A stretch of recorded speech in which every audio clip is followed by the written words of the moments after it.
দেনমোহরে বিয়ে করেছেন অভিনেত্রী। শনিবার সামাজিক মাধ্যমে চমক লিখেছেন, আমার জন্ম 9 তারিখ, তাই এই সংখ্যাটি আমার কাছে লাকি নাম্বার। কাজেই আমরা মাত্র 9 টাকা দেনমোহরে সিদ্ধান্ত নিয়েছি, কারণ আমরা বিশ্বাস করি অর্থ কখনো দাম্পত্য জীবনের ভিত্তি হতে পারে না।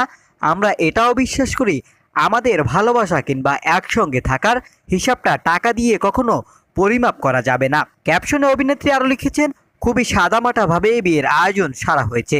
কয়েকজন আন্তরিক সুখী মানুষের নিয়েই এই আয়োজন। মাদ্রাসার ছাত্রছাত্রীদের নিয়ে খাবার সেরেছি, যতটা সিমসাম রাখা যায় আর কি। আমাদের পরিবারের পক্ষ থেকে আপনাদের প্রতি নিরন্তর ভালোবাসা রইল। তবে বিয়ের খবর দিলেও এখনো হবু বরের পরিচয় দিচ্ছে না চমক। তবে এক গণমাধ্যম সূত্রে জানা গেছে, চমকের হবু বরের নাম আজমান নাসির। তিনি পেশায় একজন ব্যবসায়ী।